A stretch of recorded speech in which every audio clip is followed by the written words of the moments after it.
todas estas mesas redondas se graban en vídeo y luego se suben a la página web. Solo unas pequeñas palabras que no son habituales, porque hoy es la última mesa redonda del curso. En realidad llevamos ya 16 años. Hoy contamos con José Damián Ruiz Sinoga, José María Romero, Damián Quero. Damián Quero fue un poco, los que éramos entonces muy jóvenes, ya somos ya bastante mayores, ¿no? Un maestro cuando empezamos con el Plan General de 80-83, junto con Manuel Solá de Morales, ¿no? Que precisamente Manuel fue el que hizo la conferencia inaugural de Lomao en junio del 2006, ¿no? Y bueno, mantuvimos todavía, ¿no?, una cierta relación, ¿no? Realmente esta mesa redonda, que ahora la presentará Guillermo Busutil, partió un poco de la idea de que aproximadamente en el año en el que estamos, 2022, hace 51 años, 50 años para redondear, más o menos, de la aprobación del Plan General del año 71 de Álvarez de Toledo y de Eduardo Caballero, que era un plan general que venía a consagrar un poco, pues, la falta de planeamiento que se había tenido en Málaga desde que el plan de González Cedo se metió en un cajón a finales de los años 50 y no se supo nada más de ello, ¿no? Venía a consolidar un planeamiento que no era tal, era una falta de planeamiento, un zoning, que de alguna manera daba lugar a lo que hoy conocemos de barrios que se construyeron en los años 70 y todavía a principios de los años 80, ¿no? En ese sentido, el plan del 83 vino a significar un cambio de modelo y una recuperación del detalle de la ciudad, la escala de la calle, y junto con posteriormente el plan estratégico y luego, bastante después, la agenda urbana, significó tener un marco de referencia estratégico para desarrollar la ciudad. 50 años después, a mí personalmente me da un poco la impresión de que el círculo se ha vuelto o se está cerrando, ¿no? Estamos volviendo otra vez a lo que era aquellos años en los cuales el marco de referencia estratégico apenas es el objetivo o el camino a seguir, y en el cual las ocurrencias o los proyectos económicos tienen prevalencia sobre otra serie de cuestiones. En los años 80, después de la dictadura, de alguna manera la cultura era un elemento que cohesionaba a la sociedad, ¿no? Y yo personalmente echo de menos hoy en día en los debates la falta de rigor, la falta de nivel académico para debatir cuestiones, ¿no? Y al final me da un poco la impresión de que estamos ante las posturas en los debates, son un poco de parque temático, ¿no? Son un poco con un sentido, como he dicho, de poco rigor. Y bueno, quizá el ciclo desde el año 71 se está cerrando en estos momentos y el futuro, pues no solo es incierto, sino que a mí me parece bastante sombrío, ¿no? Desde la fragilidad del planeamiento, que lleva ya unos cuantos años en declive, y ante la presión de fuerzas económicas que tienen su propio nivel de funcionamiento, y en el cual la ciudad de Málaga, en este caso, cada día es más dual o más bipolar, ¿no?, en sentido psicológico o psiquiátrico, ¿no? Pero vamos, no quiero extenderme más. Guillermo, cuando quieras, empezamos. Muchas gracias, Pedro. Quiero aprovechar también para decir en esta última mesa de este ciclo de las ciudades paralelas, agradecer la confianza de Pedro Marín en este ciclo, en un momento donde es tan importante pensar, dialogar, debatir y cuestionar la ciudad, sobre todo en este siglo XXI, donde parece que los modelos de ciudad han evolucionado poco, teniendo en cuenta que la ciudad es un ecosistema que muta en sí mismo porque depende de flujos, depende de nuevas actividades emergentes, de nuevas economías emergentes, depende de nuevas exigencias de crecimiento y sobre todo del papel de consenso con el ciudadano, como ha sido siempre un poco el espíritu, y nunca mejor dicho hoy, el espíritu fundacional del PEGO y del Plan General que se hizo en el año 83 y de que tenemos aquí a Damián. En este ciclo pues hemos visto cómo la ciudad evoluciona y de diferentes miradas en torno a la exigencia de la geografía interiores, de la manera de concebir, habitar y de evaluar el crecimiento de la ciudad. La hemos visto a través de la visión de los artistas, la ciudad de los escritores, la ciudad de los arquitectos.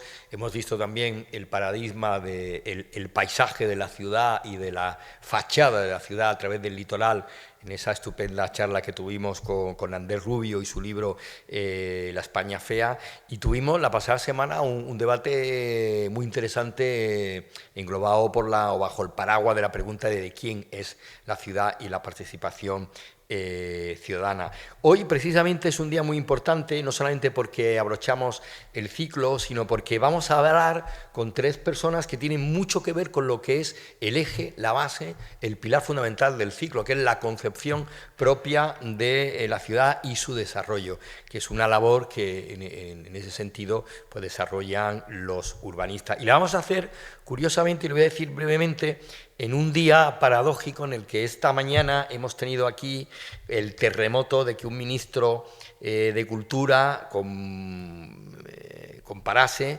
el desarrollo modelo de los 70, de los rascacielos que está promoviendo el ayuntamiento con el desarrollo estético y cultural de la Barcelona de Gaudí, y por fin ha sido capaz de decir que ese modelo que lo han estado vendiendo en los últimos años de ser Nueva York, la Nueva York del sur de Europa y de ser el Dubái del norte de África, pues en realidad hoy el ministro Miquel Iceta ha dicho que no, creo que donde nos estamos mirando es en Benidorm como paradigma, ¿no? Porque es el modelo de ciudad hacia el que va a dirigirse el desarrollo. Entonces me interesa mucho que hoy nuestros invitados, les voy a preguntar si es que, como dijo Belmonte, en urbanismo tiene que haber gente para todo y también en la política, como ha demostrado hoy con esa afirmación tan rotunda el ministro de Cultura. En cualquier caso, vamos a hablar del concepto de la ciudad, de por dónde tiene que ir el nuevo urbanismo, de las nuevas ciudades, de la reinvención de las ciudades, y para ello tenemos a Damián Quero, arquitecto y urbanista, codirector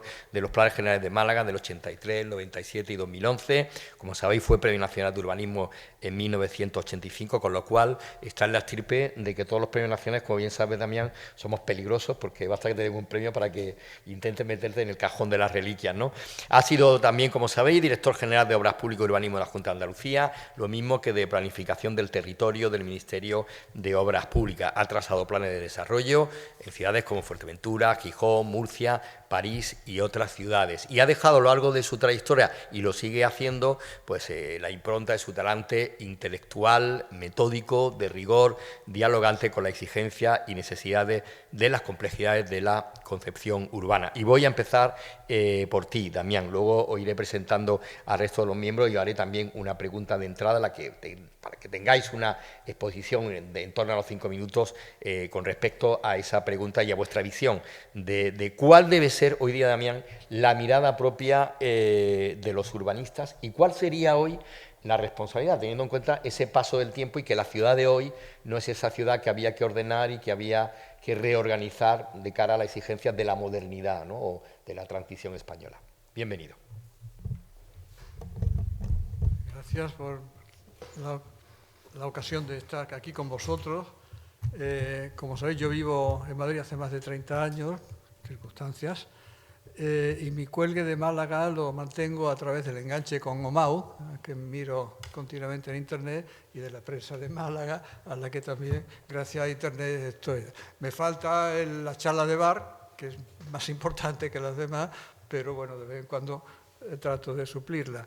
Cuando vi por el OMAU la convocatoria de este ciclo, de la ciudad vista por diferentes puntos de vista, me entusiasmó, me gustó mucho, sentía no poder venir a escuchar a algunos, poetas, a los taxistas o a los tranviarios que opinan sobre la ciudad, porque yo creo que la crisis, como trato de mostrar en mi intervención, la crisis actual, más que de planeamiento, es de pensamiento.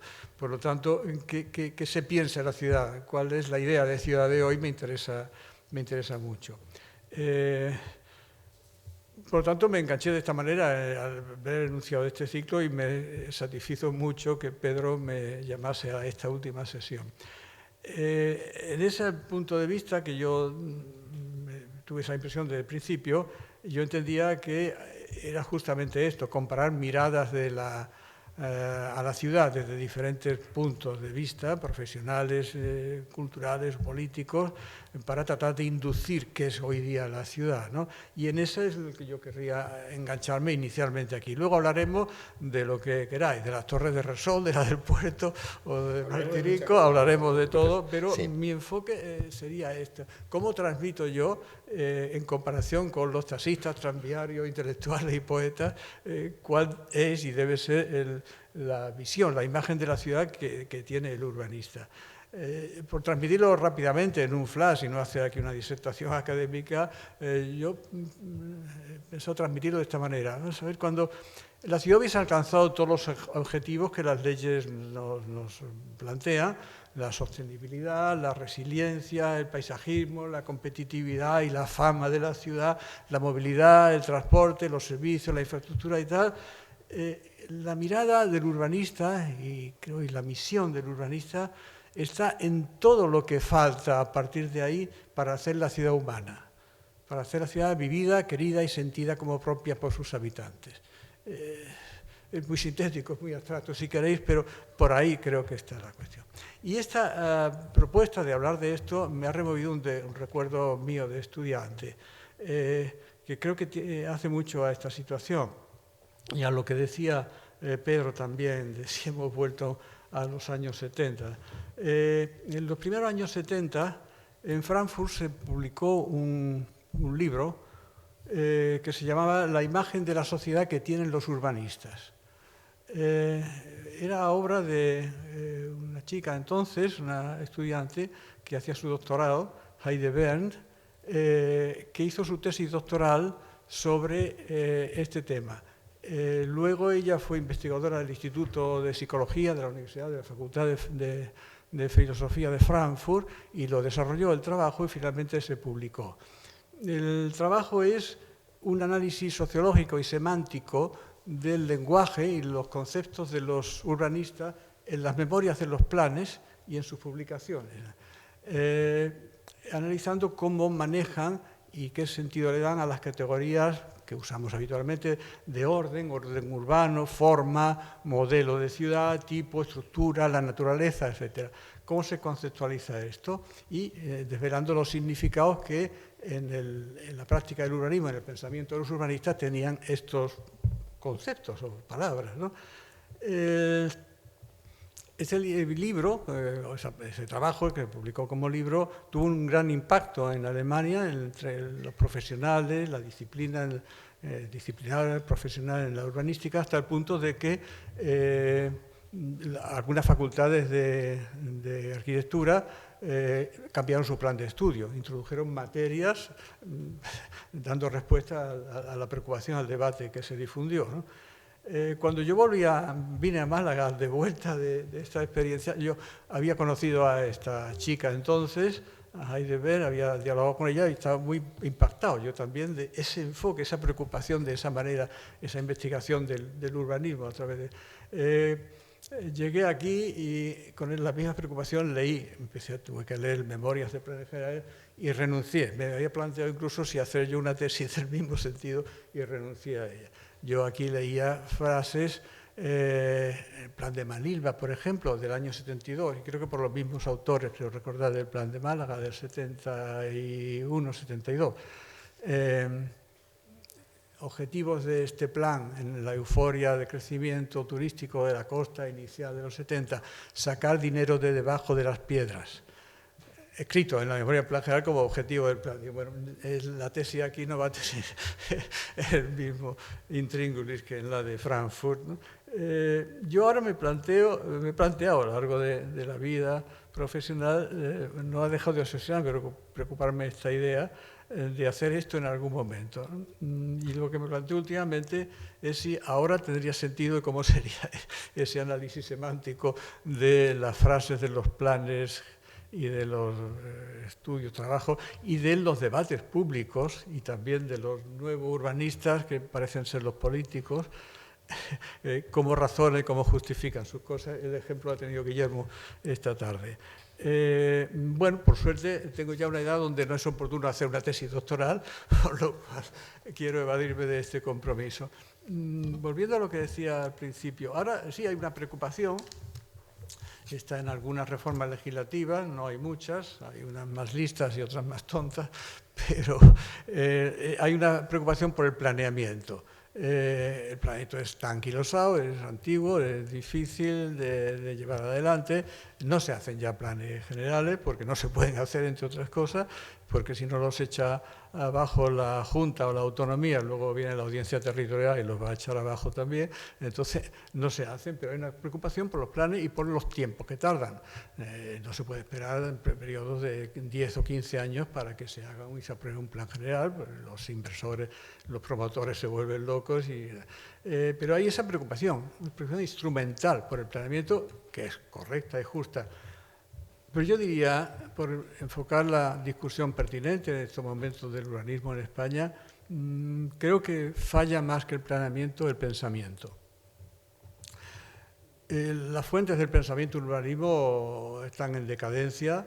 Esto ha lugar a una banalización del discurso, del lenguaje de los arquitectos.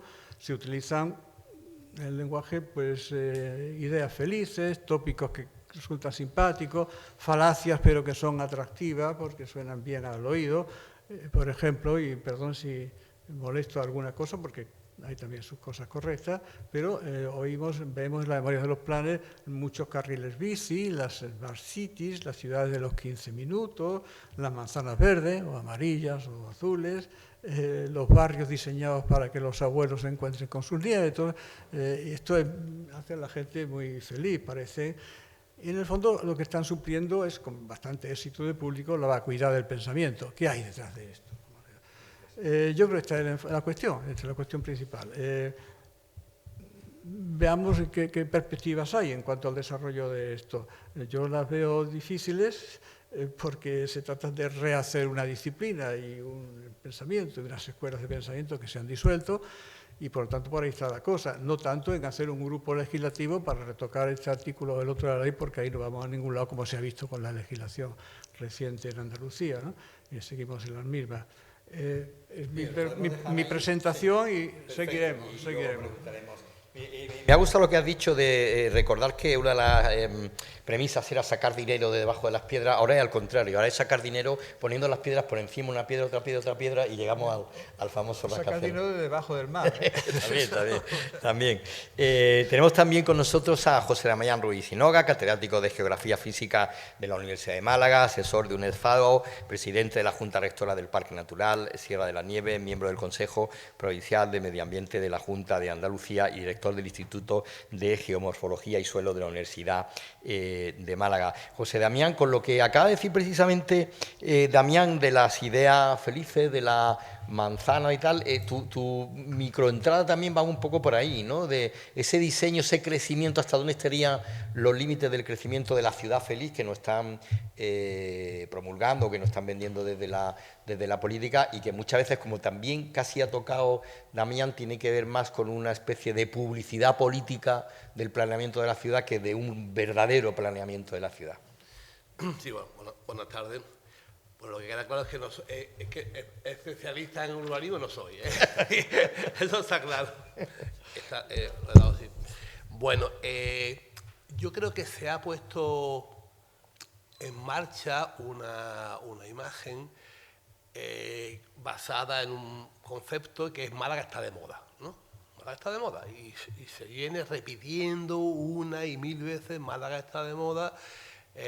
Cualquier noticia, cualquier información que sale en relación a Málaga que conlleve, pues vienen 1 millón de turistas más que el año pasado, pues vienen 6 cruceros más y el año pasado solamente llegamos hasta 4, que bien, es decir, se va a duplicar el número de aves que llegan a la María Zambrano, el aeropuerto ya ha alcanzado los niveles prepandémicos. Es decir, Málaga planteado como una especie de catalizador de población que viene aquí, como el otro día leímos tranquilamente en la prensa, a gastar dinero y por tanto hay que hacer caja de eso. De alguna forma coincide con lo que tú has planteado. Hay que hacer caja, ¿no? Claro, esto, la idea que subyace es el turista, en el fondo, no deja de ser, pues como a mí como en un proyecto de YouTube de investigación en La Habana hace un montón de años, y me decían, es que el turista, el Yuma, es un billete con patas, ¿no? Pues exactamente igual, algo parecido a eso, el turista se convierte en un billete con patas. Claro, eso no sale gratis, y no está saliendo gratis.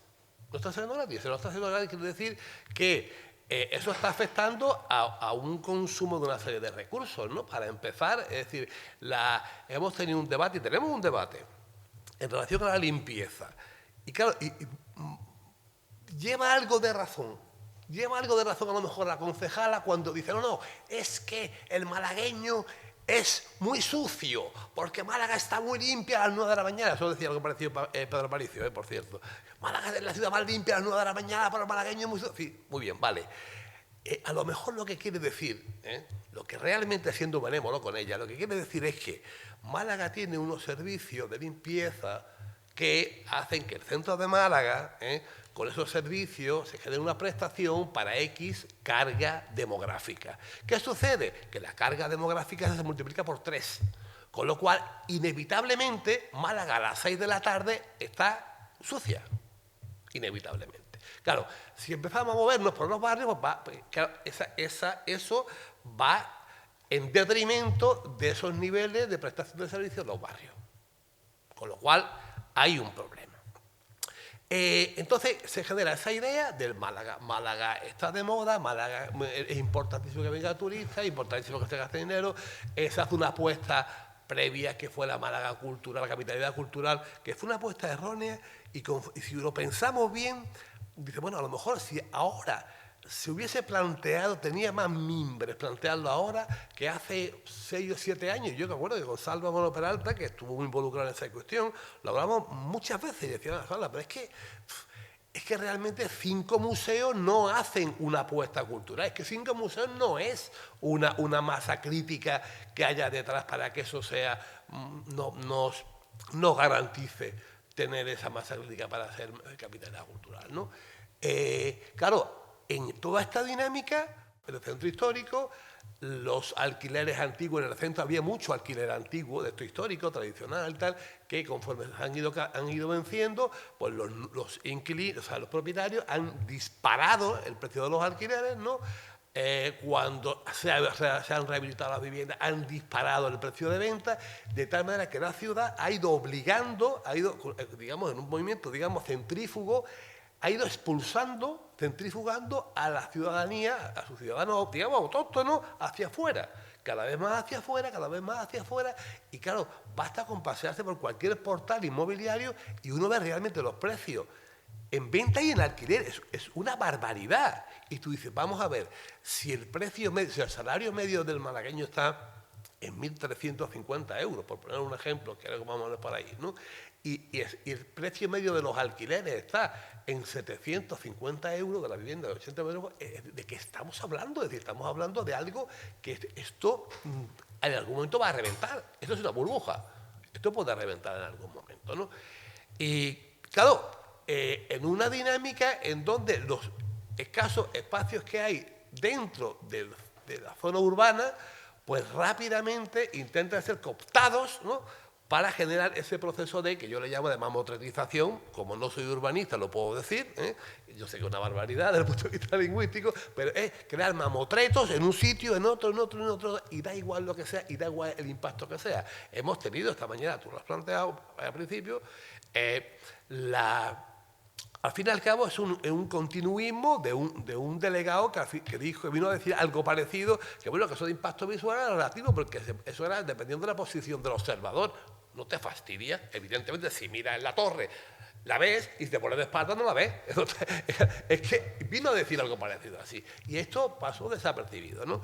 Con lo cual, a mí me preocupa mucho, pero me preocupa mucho no ya por mí, es decir, a mí me preocupa por el malagueño dentro de 25 o 30, me preocupa por mis nietos, ¿eh? Por el hecho de que digo, vamos a ver, es que la gente que está conmigo trabajando en la universidad y en el laboratorio, están todos viviendo en Santa Rosalía, en Campanilla y tal. Nadie vive en Teatinos. Los mismos que hace 5 años vivían en Teatinos. Vivían en Teatinos, ya no viven en Teatinos. Teatinos se ha convertido en un barrio, digamos, casi de alto standing. Es que Teatinos está más o menos, según me dicen, en torno a 900 euros un piso en alquiler de 2 dormitorios, ¿vale? Y las habitaciones 400, 450 euros los pisos de 3 dormitorios. Eso es muy fuerte. Es decir, y tú dices, vamos a ver, si conectamos con el gran elemento dinamizador que es la universidad, que es el PTA, uno de los grandes elementos dinamizadores, y precisamente en los entornos universitarios, dado que las residencias no permiten, porque tienen una capacidad limitada, y por tanto mucha gente vive del alquiler de pisos a estudiantes. Es decir, ¿qué nos estamos beneficiando? Precisamente de un logro conseguido desde el punto de vista social, como es la gratuidad de la universidad. Es decir, la gratuidad de la universidad revierte al final en el precio de los alquileres o de la compra. ¿Eso es así? Porque si eso es así, es decir, esto se nos está yendo de las manos. Esa es mi idea. Esto se nos está yendo de las manos. Y creo que aquí hay que tomar, lo he escrito por ahí alguna que otra vez.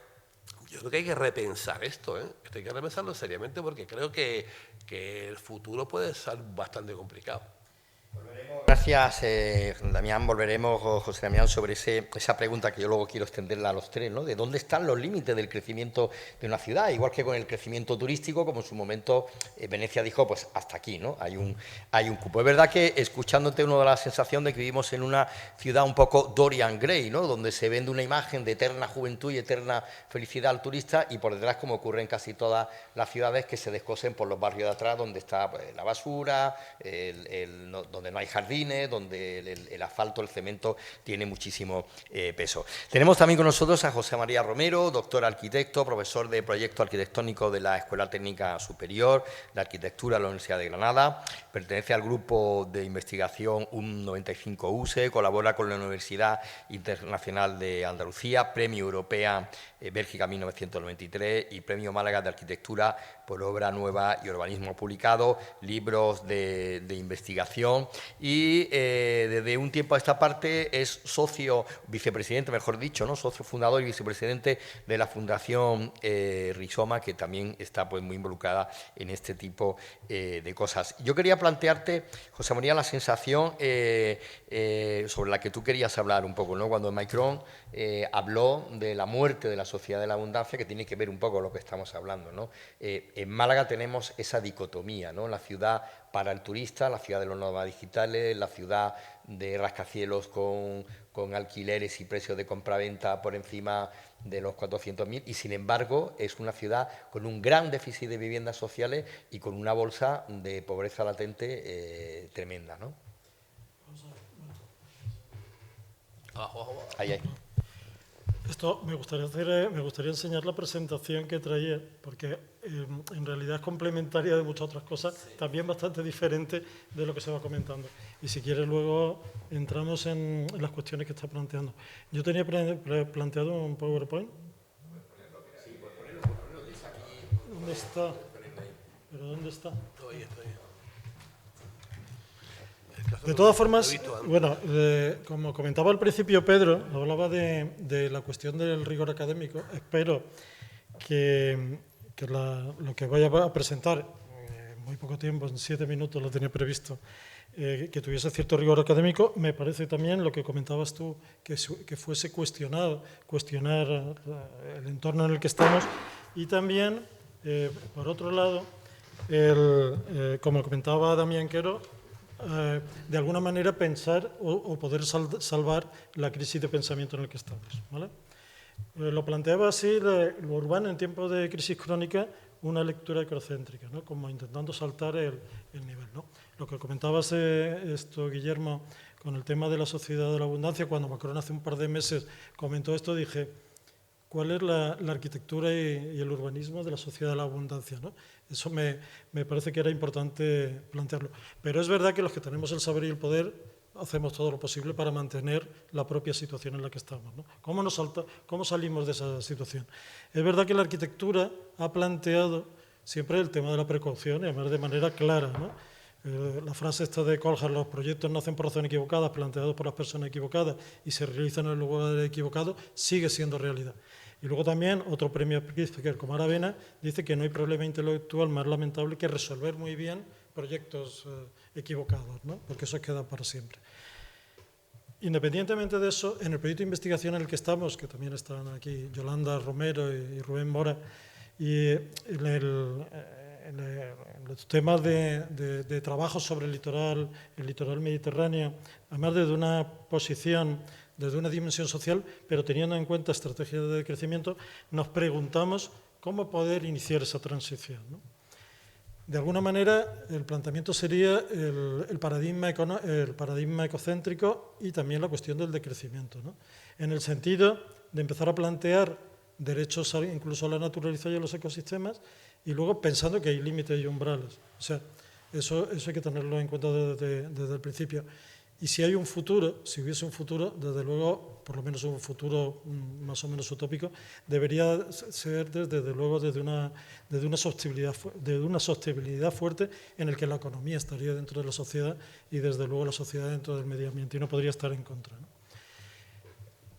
A la pregunta también que comentaba antes Guillermo, por la cuestión del exceso, es interesante en la investigación que estamos haciendo meternos en el sitio más complicado, podríamos decir, hablando mal, más jodido, seguramente por supuesto de territorio nacional, pero seguramente de territorio europeo y seguramente en una gran parte de sobreconstrucción en el mundo, ¿no? Como ejemplo de sobreconstrucción. Y entonces la pregunta es cómo hacer, ¿no? Con los activos cautivos, qué hacer con los activos cautivos construidos en la costa, que son una barrera para la transición ecosocial. Y también pensando también en el resto, ¿no? De urbano. Y uno de los planteamientos es precisamente la desconstrucción, la desurbanización y la recuperación ecológica en litorales turísticos. Siempre porque irnos a un extremo nos puede permitir también de alguna manera volver hacia otro sitio. Curiosamente, lo tenía apuntado aquí cuando ha comentado antes Damián y también que habéis comentado, todos estos proyectos están planteados en bordes urbanos. Es importante también en esos bordes urbanos que pasa, ¿no? Y son ecotonos, ¿no? Doblemente ecotonos, porque están en el litoral, pero a su vez son los bordes de lo construido, ¿no? Bueno, en el proyecto de investigación es algo que está en investigación, o sea, esto ahora mismo es una sistematización que no tiene seguramente demasiado rigor, pero sí puede ser interesante para hacernos una idea. ¿Por qué podríamos justificar desconstruir y desurbanizar, ¿no? Siempre también pensando en una regeneración ecológica, ¿no? de lo que había. Ahora lo que sigue a continuación pretende ser más visual, ¿no? Bueno, la primera cuestión sería, seguramente menos importante, es la restitución de la legalidad, donde hay cómo recuperar construcciones ilegales, ocupación de zonas marítimo terrestres, etc.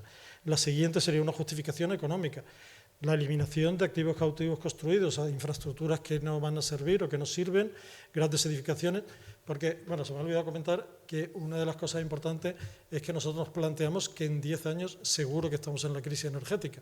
Entonces, va a sobrar mucho territorio, mucha construcción y mucha urbanización, ¿no? Otra justificación sería la cultural, donde hay una mejora paisajística, una mejora urbanística o una mejora urbana o arquitectónica. La siguiente sería una justicia social, atendiendo a problemas de cambio climático y de riesgos ambientales que se producen. Y la siguiente sería la justicia ecológica, donde entraría el paradigma ecocéntrico y donde empezaríamos a entender que hay una autonomía también de lo no humano, no solo de lo humano. De los propios ecosistemas deberían tener seguramente su propia autonomía, ¿no?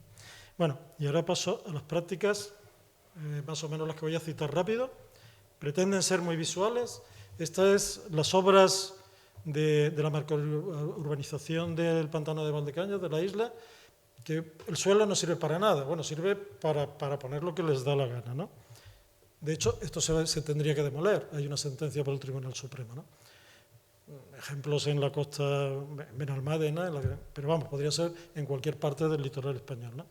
Por supuesto, el ejemplo del Algarrobico, donde uno de los ejemplos quizá más ejemplares, entre comillas, ¿no?, sería el planteado por Greenpeace Inundo, donde plantean una desconstrucción ejemplar, con recuperación de todo el material que se va demoliendo y reutilizándolo todo. Bueno, se podría hablar bastante profundamente. Y la propuesta es la recuperación de la funcionalidad ecológica, de lo que ocurría antes. Siguiente, la cantidad de infraestructuras que hay en todo el litoral, que además ya no sirven porque están medio yéndose, ¿no?, a pique, ¿no? E incluso, como los alcaldes ya dicen que para qué van a reconstruir un paseo marítimo que no tiene sentido. Por ejemplo, la sobreconstrucción en este caso de Magaluz, pero también como ha habido planes que han reducido suelo urbano, ¿no?, que son ejemplos para empezar a pensar la ciudad de esa desconstrucción que comentaba antes Guillermo, ¿no? Incluso hace 20 años se demolieron 10 o 12 hoteles en Magaluz, ¿no? Y parece que se nos ha olvidado que eso se puede hacer. Como justificación cultural tendríamos como ejemplo... Calviá, perdón. Como ejemplo cultural podríamos tener, que también es justificación a lo mejor ecológica, por supuesto, sería una carretera en el istmo de la península de Ogrove, una carretera que está encima del sistema dunar, y entonces se planteó la demolición. Aquí se ve cómo se demolió y se recupera el sistema dunar original de una playa de alto valor ecológico, pero además también de mucho uso turístico, una de las playas más importantes de Galicia, ¿no? Aquí la playa ya recuperada. Bueno, paso como social. Si os metéis en internet y veis los vídeos de las últimas grandes borrascas y temporales y tal, que cada vez son más continuos, este edificio es en Canarias, precisamente, bueno, justo estos que están allí en la punta de un cabo, y las olas ya saltan a 5 o 6 plantas sin ningún problema, y eso va a desaparecer. Inundaciones en los alcázares y alcaldes que ya están planteando eliminar construcciones después de grandes inundaciones y tal. ¿Y esto es en el Palo? A ver. Esto es en el Palo este mismo año. Ese fue, yo estaba ahí. Espera, ¿por qué no funciona? Yo creo que era primavera, ¿no? Eso era. El 4 de abril. Llegó hasta, Sí. superó el paseo marítimo ampliamente. Pero en un temporal, es que es un vídeo, pero no sé por qué no funciona. Claro, son 5 segundos. Pero bueno, lo que es importante de esto es que, curiosamente, el agua entró en un temporal más o menos de levante normalito y mucha gente del Palo ni se enteró, pero porque está en una zona más o menos localizada, pero cuando venga un temporal de verdad, pues será peor. Bueno, pero curiosamente, en el mismo rincón hay ya dunas en donde se plantea, casi desde un punto de vista social, la protección ante precisamente estos temporales, protegiendo las casas que hay detrás, ¿no? O incluso el único parque así de mitigación que he visto yo y importante, ¿no?, donde se tiene en cuenta el cambio climático y los tsunamis, ¿no?, sería en Chile, ¿no?, hecho precisamente por Aravena, ¿no?, donde se plantea un parque para reducir la energía de los tsunamis. Y ya las últimas, y ya acabo, ¿vale?, sería, por ejemplo, esta sobreconstrucción de la franja del Saler, ¿no?, la franja de arena, donde desde hace varios años, bastantes años, se está recuperando entre 5 y 6 kilómetros de litoral y renaturalizando con dunas para que funcionen de manera natural. Se está recuperando el sistema dunar, ¿vale? Si veis aquí, a la izquierda aparecen los campos de fútbol y a la derecha ya aparecen las dunas, unas dunas renaturalizadas, y no aparece ya parte del campo de fútbol. Y aquí se ve una imagen desde el norte, donde el campo de fútbol está en medio, veis ahí a la izquierda, y ya las dunas que ocupan el sitio, ¿no? O el Club Med, en el Cau Creus, donde se ha desconstruido una urbanización y se recupera el propio lugar. Paso ya deprisa. Y ya el último ejemplo, que me parece que yo creo que es ejemplar, donde en Torroella de Montgrí se ha reducido durante varios años el plan general. Curiosamente se inició para mejorar la calidad turística, ¿no?, eliminar el turismo de masa, pero se ha ido reduciendo el suelo urbano, como se ve desde el año 83 y 2001, y una de las consecuencias que ha tenido es que esta urbanización que estaba en la costa, en la zona de Estartit, en la Pletera, pues se ha planteado a través de proyectos LIFE y tal, su demolición. Veis, en el 2015 estaba todavía la urbanización, en el 2017 ha desaparecido la urbanización, y lo importante es que en todos los casos que hemos estado viendo se recupera la funcionalidad ecológica. No es la renaturalización. Renaturalización hay mucho en la Costa del Sol, pero de especies alóctonas. Aquí lo importante es una renaturalización, pero con recuperación de la funcionalidad ecológica, como en este caso, donde aparecen la playa, las dunas, las primeras zonas de lagunas de agua salada, zona de arena, las lagunas de agua dulce o más dulce, ¿vale? Y después de un temporal, el estado bueno, se inunda, ¿no?, de manera natural. O, por ejemplo, ya la última imagen que quería poner, que es cuando viene un gran temporal como la Borrasca Gloria, el mar ocupa su lugar y no pasa nada, sino que además es bueno para el propio ecosistema para que se regenere. Y no, hasta aquí. José María, se ha abordado, que está muy bien, algo que yo quería plantear más adelante, ¿no?, que es esa especie de choque distópico, ¿no?, entre esa recuperación de ciudad ecológica y de medio ambiente, que es un poco el propósito de la Expo 2027 a la que Málaga aspira, cuando su modelo de crecimiento es diferente. Os voy a lanzar una pregunta a los tres, recojo el guante tuyo de esa especie de crisis de pensamiento, que yo creo que es global, no solamente en el urbanismo, en la ciudad, sino en general. Hay una crisis de pensamiento, y yo incluso diría de audacia y de coraje de pensamiento, ¿no? Hay una incapacidad para ir más allá de lo evidente y falta de coraje para demostrarlo y decirlo. No se protesta, y vivimos en ese aforismo que digo yo, de que nos conformamos con lo primero que nos dan, ¿no? Es verdad, Damián, que tú decías antes que uno de los problemas que tenemos ahora mismo, por ejemplo, en concreto en Málaga y en muchos otros sitios, es los políticos metidos a urbanistas. Entonces yo os quería preguntar, en el caso de Málaga, desde una perspectiva realista, teniendo en cuenta el desarrollo que está teniendo esta ciudad de ciudades, que también hablaremos de la diferencia que hay con el planeamiento que hicisteis en su día de ciudades conectadas mediante puente. A mí ahora la sensación que me da que es el planeamiento está construyendo ciudades de conjunto de Ben, conjuntos cerrados que no tienen intercomunicación. Por ejemplo, la Malagueta es un conjunto cerrado, la zona de Sacaba es otro, ¿no? Pero os quería preguntar, ¿cuál sería la metodología desde la perspectiva del urbanismo, de la arquitectura, de la geografía, para acometer esa exigencia que requiere la ciudad, con el cambio climático por un lado, y por el modelo de desarrollo de población y que está teniendo la ciudad? ¿Empiezas tú? Me recuerda eso, he presenciado recientemente la lectura de la defensa de tesis doctoral de una doctoranda en Madrid, muy conocedora de la situación de la historia del urbanismo en China, curiosamente, donde, con todas las desgracias del crecimiento urbano de la China, que no se diferencia mucho del de Qatar y este tipo de modelos que vemos, los chinos están como alucinando con el desarrollo urbanístico, sobre todo norteamericano, desgraciadamente, pero esta doctoranda encontraba un punto de interés en una situación que está favoreciendo la institución, la administración china, y es la formación de consenso cultural entre todos los actores que intervienen en la ciudad. El gobierno central, el gobierno regional, el gobierno municipal, los promotores, los profesionales y la población. Entonces ella detectaba, dentro de las barbaridades que se están haciendo en las ciudades más potentes chinas, detectaba un cambio de tendencia y una esperanza de redención, de cambio de orientación del urbanismo, allí donde está apareciendo ese tipo de cultura que da lugar a una complicidad, una cierta complicidad. Algo de esto hubo también en Málaga en el 80, la rebeldía de los promotores previas y la prepotencia de promotores se atenuó.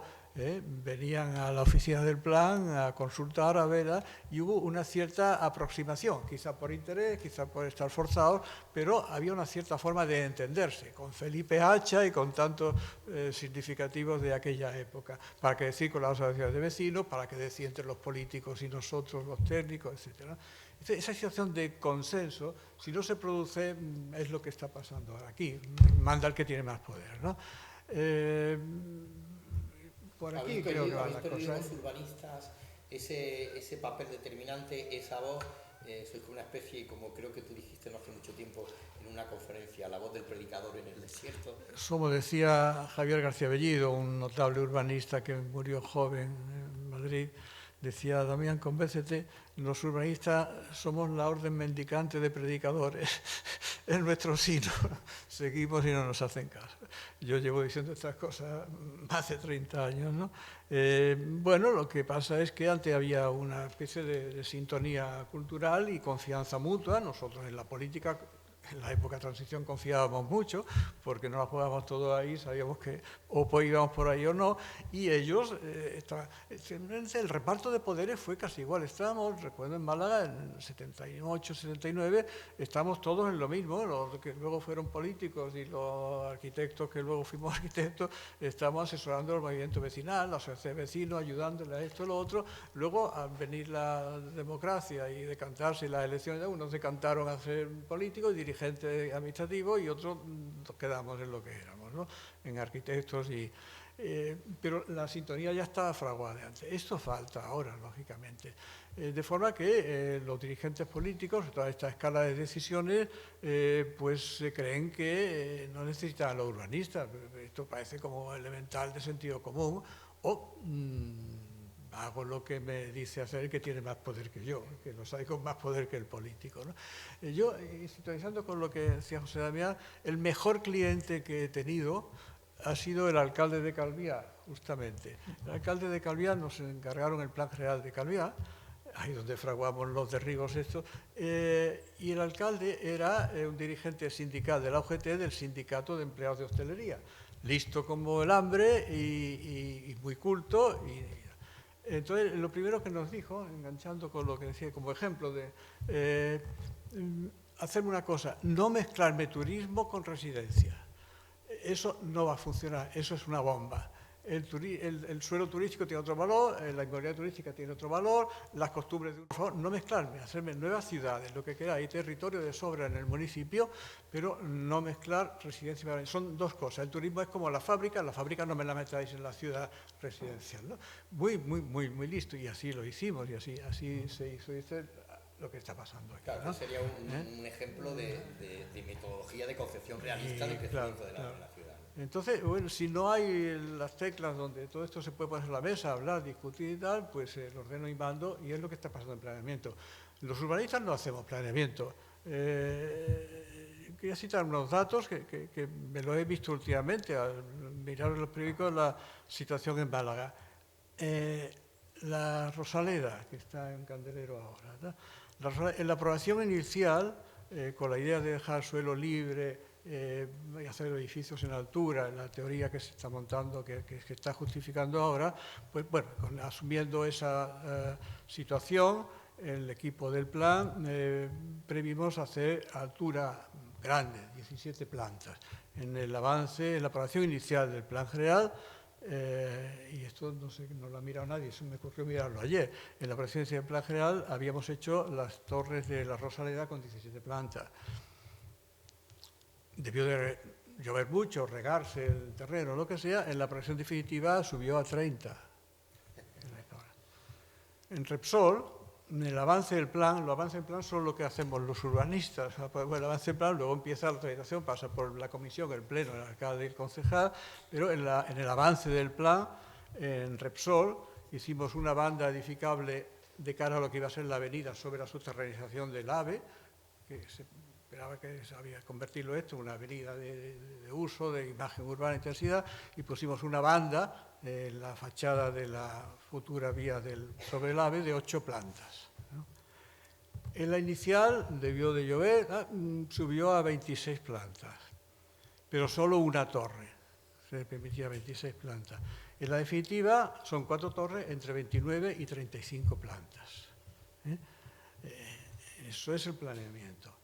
En la térmica, en el litoral oeste, la térmica se concibió como un área de centralidad, de usos mixtos, de reactivación de un litoral que desde el puerto, desde el Bulto hasta el Guadalhorce, era igual, monótono, algún parquecito, algo hay que hacer excepcional, hicimos un área de centralidad mixta, con mucho lío, de forma urbana y de uso, etc.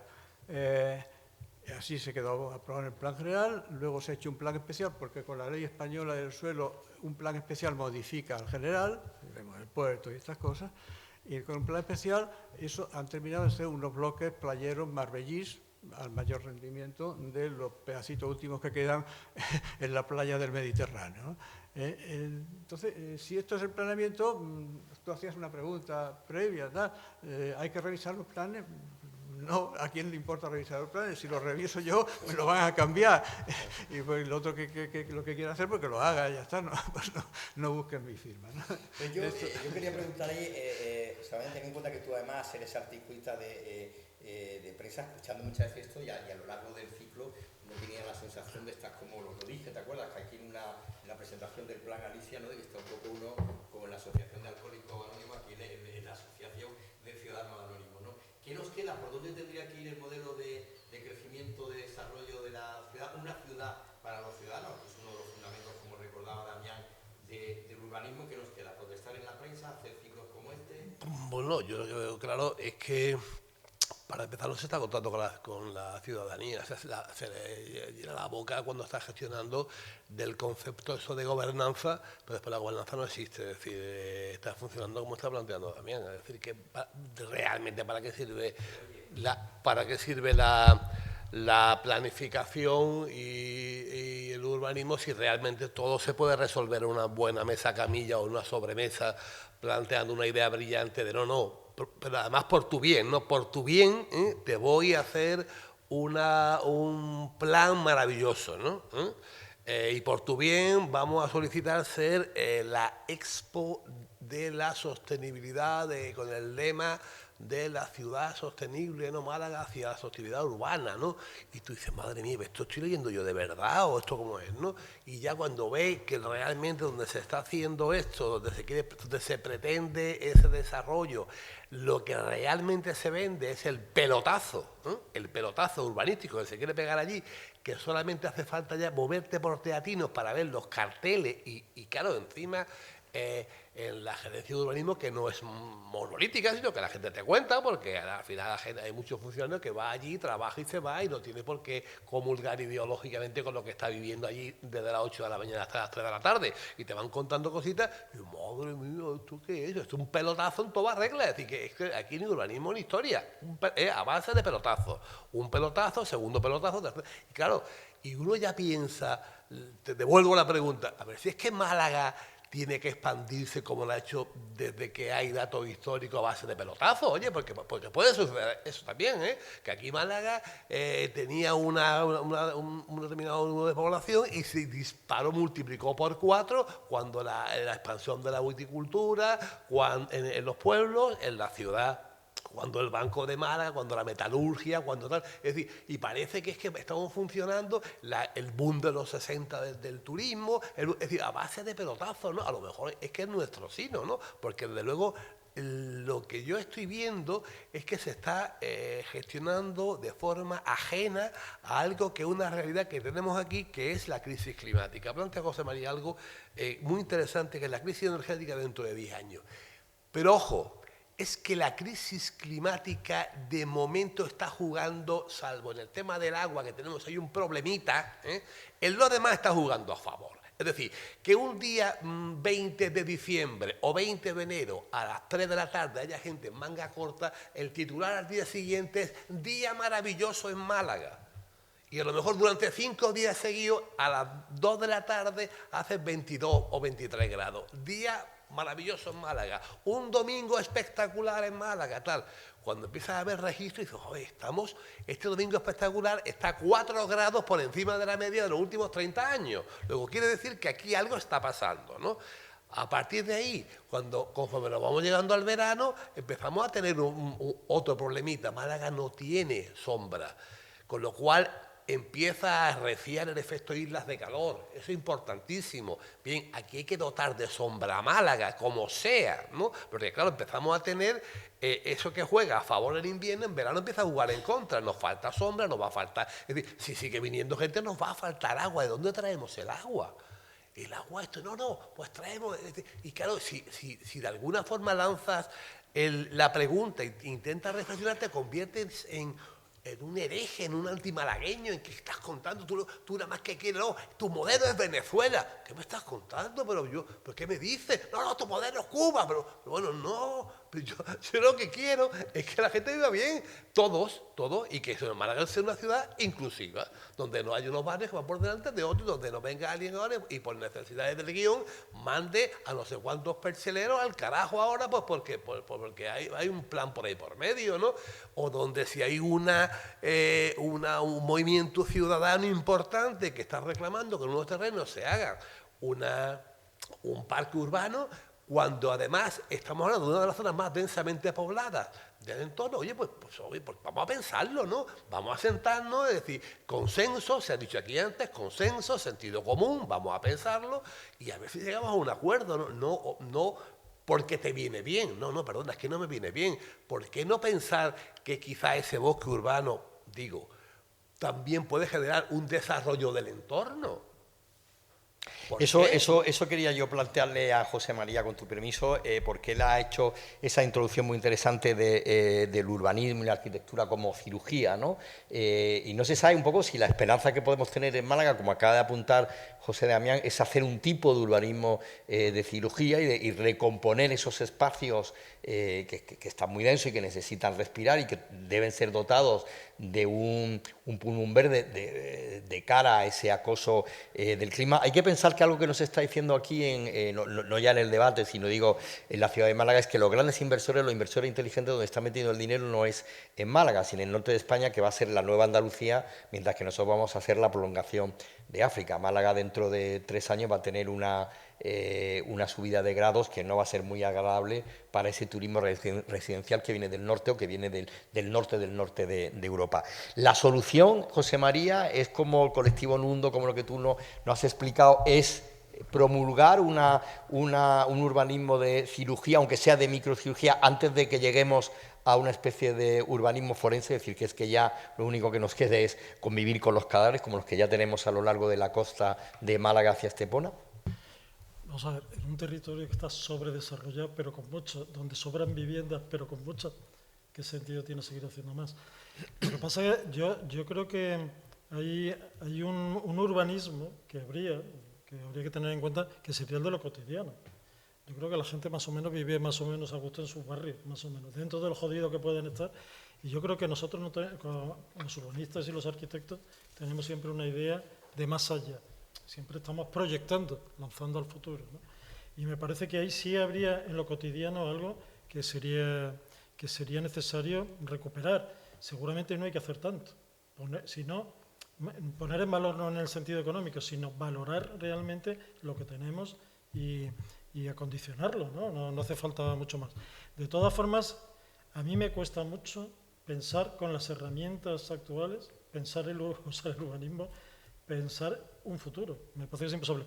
Voy a pasar la siguiente imagen porque pensaba que iba a venir Eduardo Serrano, está hecho con Eduardo Serrano, que en realidad es un poco, lo planteamos en el proyecto de investigación. Creo que es interesante tener una actitud proactiva. No valen las respuestas utilizadas. Hacen falta otro tipo de preguntas. Ya Foucault lo decía hace mucho tiempo. Hay que pensar y actuar políticamente. Yo creo que lo que he enseñado antes son proyectos políticos, incluso aunque sus autores no lo hayan planteado. Aunque muchas de las propuestas que aparecen están desarrolladas por movimientos sociales que lo han propuesto. Y luego hace falta pedagogía, transparencia y participación de todo el mundo. Y luego yo creo que hay algo muy importante, que lo decía Bruno Latour, que ha muerto hace poco, como sabéis. Me parece que cada vez que hacemos algo estamos haciendo un experimento colectivo, queramos o no. De hecho, lo normal es que proyectemos algo y nunca sea como nosotros hemos proyectado. Y ya no me refiero a los urbanistas, a los arquitectos, a los técnicos, sino en general. Cualquier político proyecta algo y al final sucede otra cosa. ¿Por qué? Porque es algo colectivo entre todo el mundo, ¿no?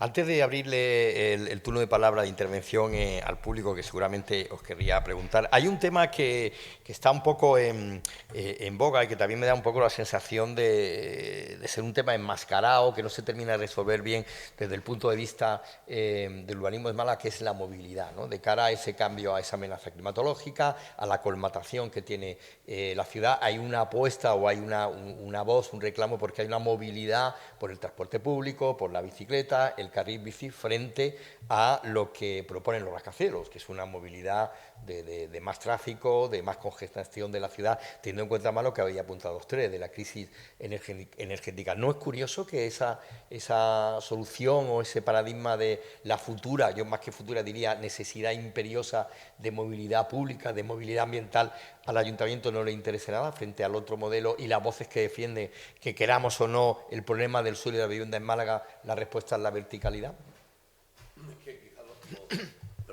Quizás lo sorprendente es que, lejos de plantearse eso, de suprimir en determinadas vías los vehículos, los coches de motor, ¿no? de combustibles fósiles, lo que se plantea es esconderlo. Claro, es que ese es el problema. El problema es que convertimos todo en buenas noticias. Entonces, claro, es buena noticia que esté el rascacielos en el puerto, es buena noticia que se haga el intercambiador A, el intercambiador B y el intercambiador C, porque nos viene bien, ¿no? ¿Vale? Y que, claro, pero es que ¿qué hacemos con el tráfico? No, lo escondemos porque eso es sostenible. No, perdona, sostenible no es esconder el tráfico. Sostenible es decir, el centro de Málaga se blinda al tráfico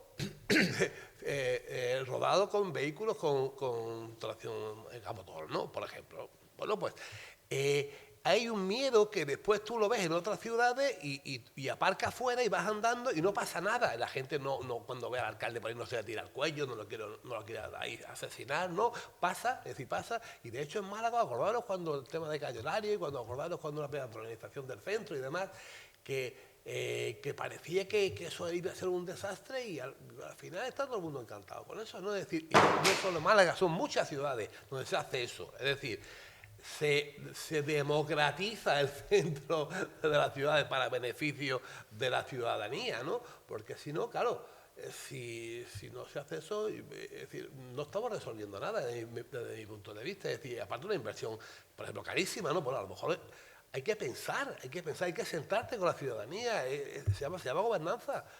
No sé, creo que está claro. José María.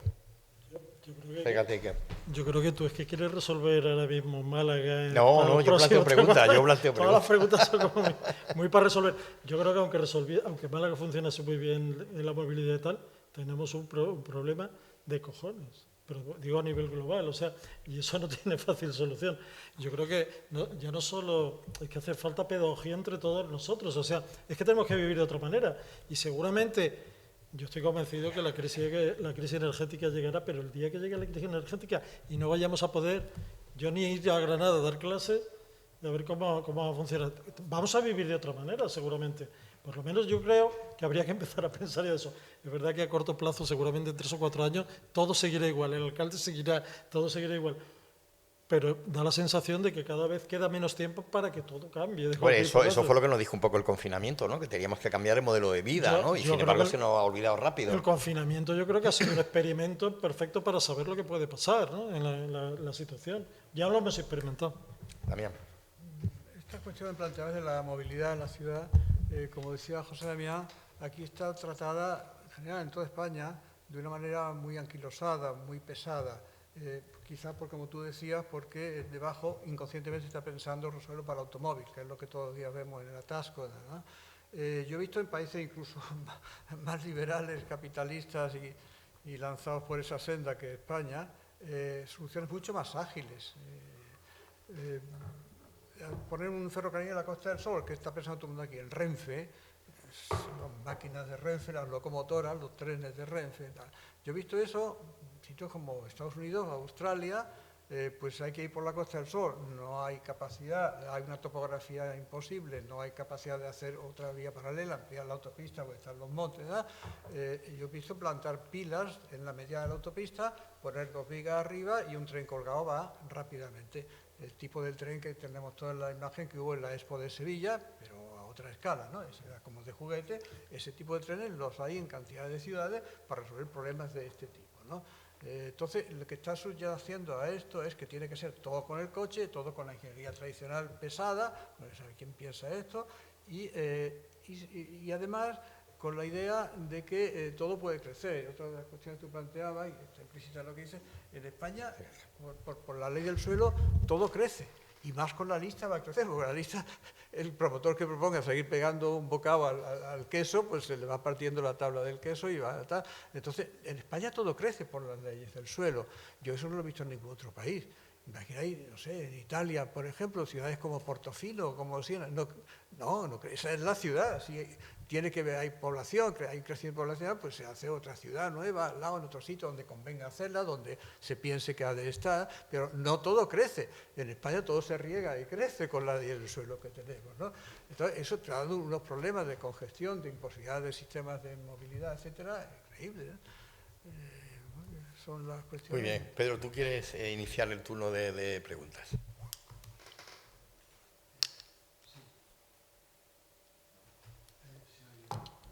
No.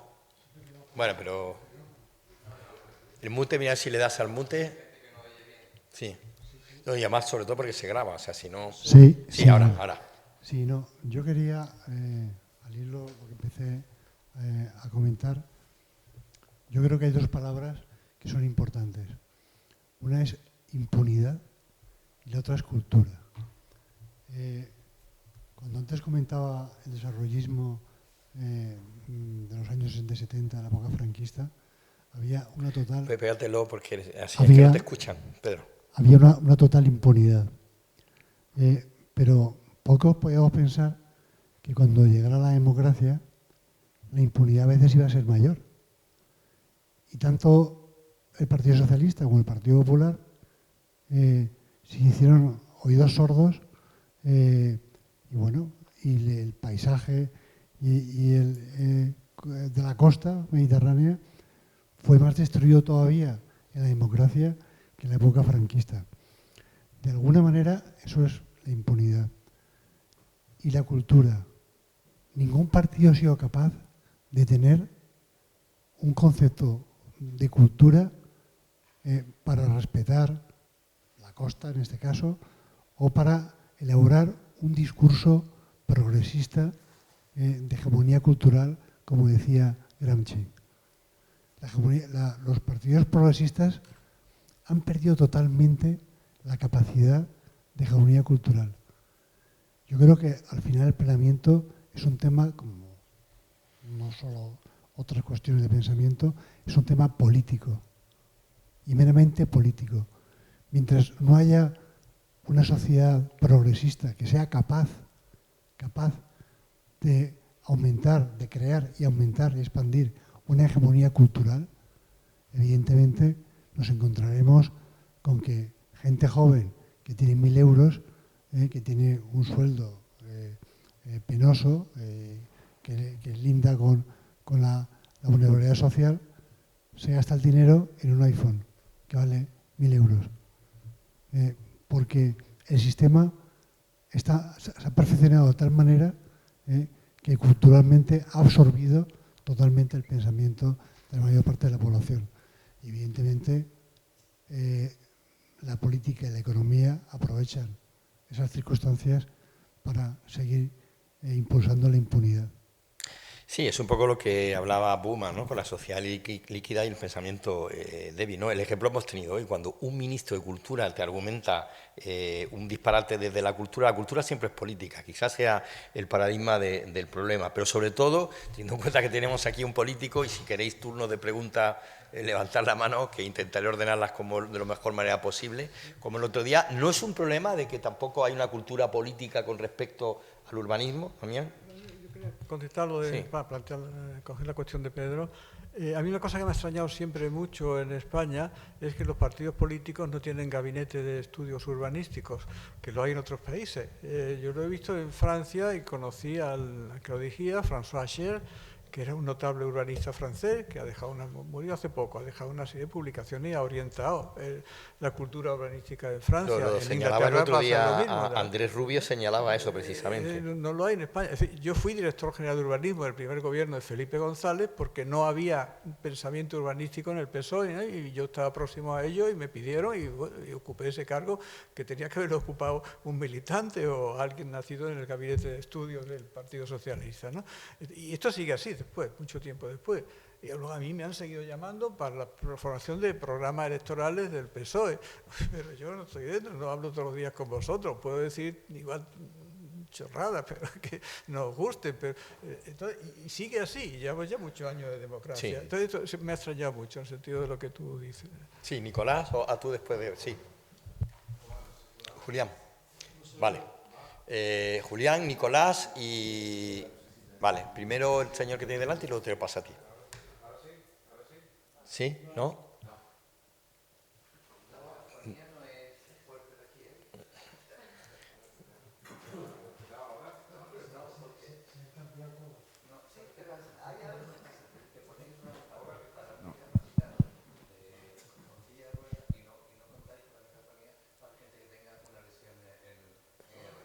¿Ahora?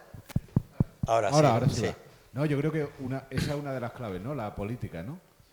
Porque yo cada vez que oigo una charla de urbanismo, oye, es lo mismo, ¿no? También los urbanistas, por ejemplo, ¿no? Estaba diciendo, oye, pues nosotros proponemos 8 plantas y se hace 35, ¿no?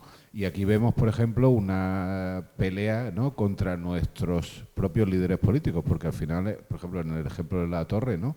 Pues parece... Y entonces yo creo que se ha roto un poco también el eslabón entre la ciudadanía y la política para el diseño de la ciudad, ¿no? ¿En qué momento seguimos votándolos, no? Porque tú dices, oye, lo que se ve claramente es que hay una degradación del espacio urbano, ¿no? En parte por lo que estás contando, ¿no? El pensamiento desaparece, no se respetan los planeamientos están sujetos a los pelotazos, pero ese eslabón, y lo hablamos, una herramienta que sí debería funcionar, que es la democracia. Es decir, oiga, si este señor se está cargando mi ciudad, pues no se le vota. Y sin embargo se le sigue votando, ¿no? Yo creo que también hay donde ha perdido pedal el diseño de la ciudad para los ciudadanos es en que ya los ciudadanos no deciden quizá, y quien decide en urbanismo es una persona que está alejada, pero por algún motivo seguimos votándolo, ¿no? Es una cosa inexplicable, ¿no? Como veis, la unión entre el político, que es el que toma la decisión, que lo estaba contando muy bien Damián, y la persona que debe decidir realmente en última instancia, que es el que tiene la soberanía, que es el que vota, ¿no? Sí, se tocó en la mesa pasada un poco ese tema y llegábamos un poco a la conclusión de que los ciudadanos al final somos figurantes de la ciudad, ni siquiera actores, porque tampoco ni se tiene en cuenta para nada. ¿Queréis contestar a...? No, sí, de hecho hay una... en la línea que tú vas, le he dado, hay una perversión, ¿no? En la figura de la participación ciudadana, ¿no? Y yo he estado a mí me han llamado para la mesa con arreglo al plan no sé cuánto, ¿no? Y he estado sentado, Pedro, cerca de donde estaba yo sentado también. Y hemos visto cómo se elaboraba ya un informe donde decía, como hemos mejorado muchísimo, tal, y tú dices, ¿esto quién lo ha hecho? ¿No? Que al final había un representante de la asociación de vecinos que la clavó. Dice, no, da igual lo que digamos aquí, porque aquí lo que importa es la foto que nos hemos hecho y estábamos todos sentados. Punto, ya está. Adiós, muy buenas. Entonces, claro, eso tiene que cobrar realmente entidad. Es decir, no es que tal o cual organismo o institución dentro sea del municipio, junta, me da igual. Es decir, es que la figura el concepto de la participación ciudadana tiene que ser de verdad, real.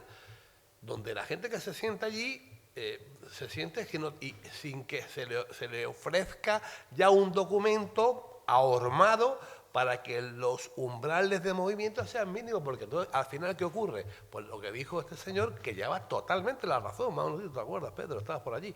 Y que digo, no, da igual, ya que no hemos hecho la foto, ya da igual lo que digamos, ¿no? ¿Cómo que Málaga ha evolucionado muchísimo? Bueno, pues a lo mejor no tanto, ¿no? O a lo mejor no en todos los barrios igual, o a lo mejor no, da igual, estaba puesto ya. Sí. Sí, José María. Acércate y dale al micro, por favor. Tenía que ver con lo que ha comentado Damián, pero también con lo que has comentado tú, ¿no? Y estaba pensando en ello.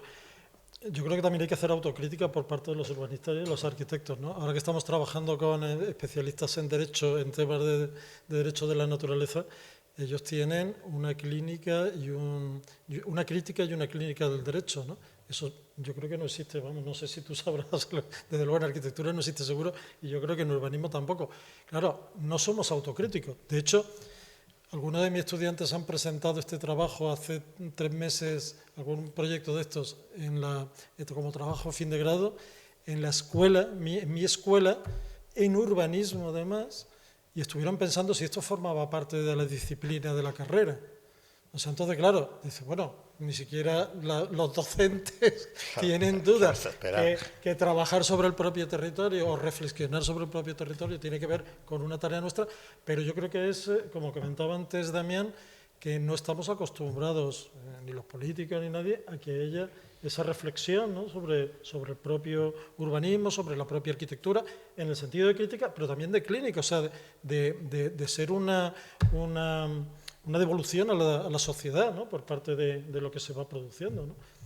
En una visión más concreta, yo vi una experiencia en Francia hace años, de la que no tengo noticias, si ha seguido, fue un flash en un momento, donde los ayuntamientos entendían que el lenguaje de los planes de urbanismo, y más cuando hay ganas de enmascarar las cosas y contar cuentos, pues era poco comprensible para la población general, para el vecindario, etcétera, por lo cual la participación pública en los planes generales pues pasaba sin pena ni gloria, pues nadie se enteraba bien de lo que se estaba discutiendo, de forma que lo que el Ayuntamiento hacía, con honestidad política, es poner a disposición de las asociaciones vecinales equipos de arquitectos urbanistas independientes, ni de la oficina municipal, ni de la dirección del plan, sino derecho a usar unos urbanistas contratados por la administración para asesorar desde el punto de vista vecinal, ¿no? Y ese es el auténtico diálogo, porque si no te llevas al huerto a la población con tu palabrería o tu superior conocimiento y tal, ¿no? Cosas de este tipo es lo que hace falta para remediar esta situación, ¿no? No sé cómo siguió esto en Francia, pero era un planteamiento muy, muy correcto. Eso lo he contado a unos alcaldes que no han hecho caso. Fijaros que una cosa curiosa con lo que estáis diciendo los dos es lo que ha ocurrido esta mañana cuando algunos compañeros míos de medio de comunicación me han dicho, es que no dejabas de preguntarle y de argumentarle al ministro, ¿no? Entonces yo he dicho, es que lo que tiene que hacer un periodista, o sea, el político está desentrenado de que el periodista le pregunte y el periodista está desentrenado de preguntarle y contrapreguntarle a un ministro. Nicolás. Sí, muchas gracias. ¿Se escucha? Sí, muchas gracias. Realmente muy interesante. Yo se supone que soy, creo, uno de los que me nombran como políticos. Sigue haciéndolo Guillermo, pero yo voy a seguir, no me hago cargo con esa palabra, no responde a mi identidad, la verdad, por ahora. No, creo que se hace mucho hincapié en la cuestión de la política, lo mencionás mucho, los políticos.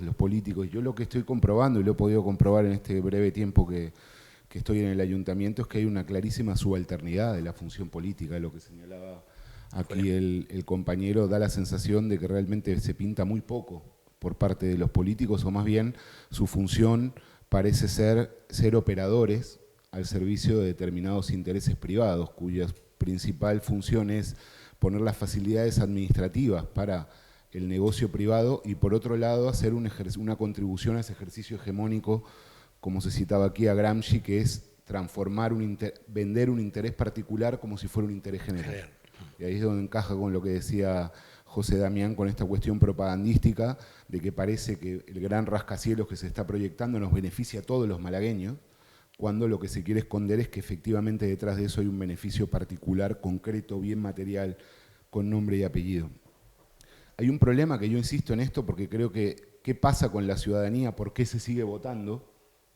Yo sigo poniendo el problema de la matriz productiva, que creo que tiene mucha relación con el modelo urbanístico, porque la matriz, por lo menos lo que yo leo en el modelo malagueño, es una matriz rentista, una matriz vinculada muy estrechamente a las rentas urbanas y a un sector servicios de baja cualificación, vinculado a sectores económicos muy concretos, pero es lo que mueve la ciudad. Y lo que mueve la ciudad es muy importante, porque señalábamos el otro día, lo decíamos metafóricamente con esta cuestión de la memoria del hambre, ¿no? Es decir, la gente...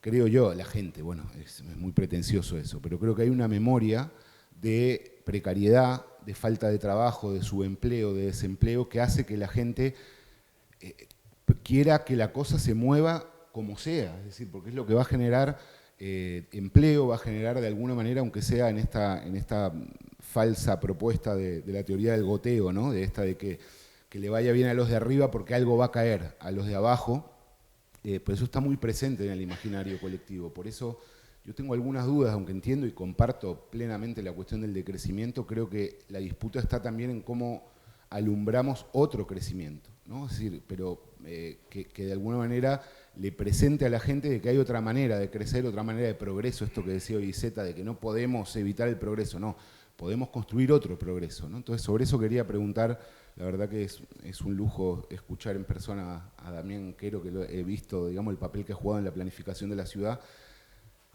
Decían en la inauguración, en la introducción, de que se cerraba un círculo de algún modo, ¿no? Y hablaba de la prepotencia de los promotores y cómo la planificación o el plan general del 83 fue de alguna manera volver a recuperar cierto mando democrático sobre la prepotencia de los promotores. Entonces la pregunta sería, ¿cuáles tendrían que ser los rasgos si tuviéramos que imaginar hoy un plan general de Málaga que vuelva a recuperar esa idea del urbanismo democrático? Muy bien, gracias Nico. Pásalo por favor, que hay un compañero por allí que quería preguntar. Gracias Pilar.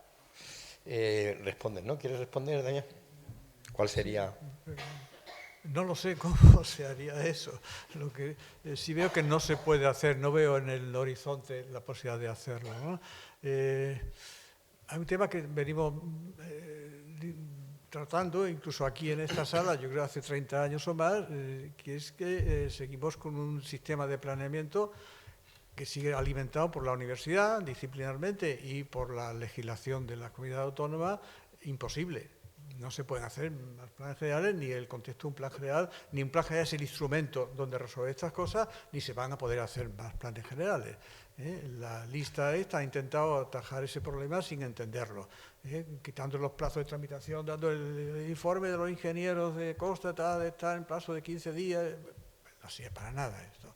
El sistema es imposible, no se puede hacer.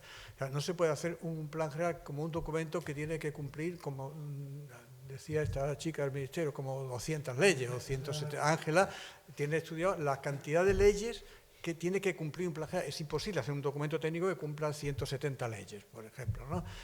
Y todos esos contenidos correspondientes a esas leyes sectoriales han de ser informados favorablemente por el ministerio, de forma que para un plan general todos los ministerios del gobierno español y todas las consejerías de una autonomía tienen que informar favorablemente y tienen que decir exactamente qué, y tienen el ayuntamiento que mandar a la autonomía o al ministerio el dibujo que ha hecho y se lo aprueban o le dicen que cambie una raya. Es imposible hacer eso, entonces no se van a hacer más planes, porque es imposible cumplir todo eso. Entonces siempre luego llegará a la aprobación definitiva y la autonomía lo tirará para atrás o lo aprobará y llegará a la audiencia provincial, sala de lo contencioso, y lo tirará, como hemos visto en Marbella, hemos visto en Torremolinos y tal.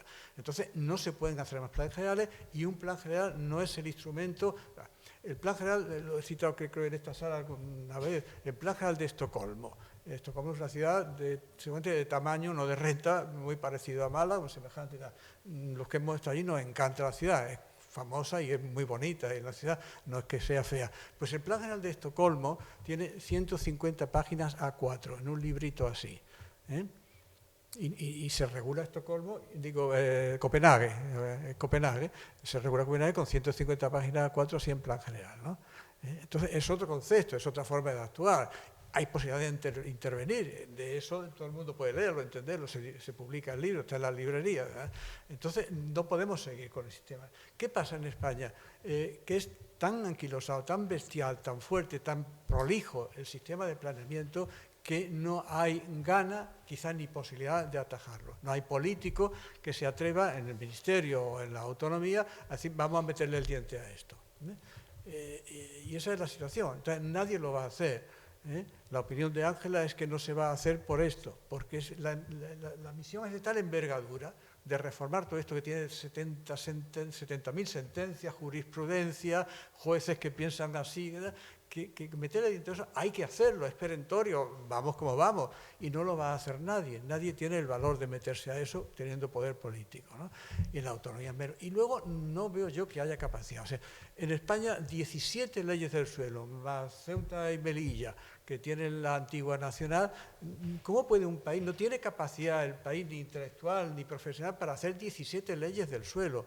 Me lo decían en Alemania. Una vez tuve una comida con los directores generales del Ministerio Alemán de Obras Públicas y Transporte, y charlando de la comida, les dije, no, pues en España tenemos 17 leyes del suelo, hay 17 autonomías. ¿Cómo? No puede ser. Y entonces me dice uno, sabemos que eres andaluz, que soy muy bromista, me dijo. Digo, sí, exagerado, vale. ¿no? Como si estuviera exagerando. Te estás de broma, digo, decía, ahora estoy en serio que soy andaluz.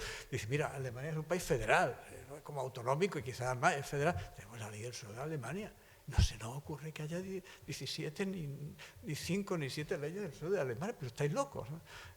Entonces, España no tiene capacidad para tener 17 leyes del suelo bien armadas, fraguadas, intelectualmente correctas. Y en esa es la que estamos. Y la verdad que es eso. Yo esto se lo he dicho a los de la Junta, del gobierno actual de la Junta, y bueno, tiran para adelante de otra manera. Yo creo mejor no haber hecho la lista y haber progresado en este tipo de preocupación, de pensamiento, de ir armando algo, tal.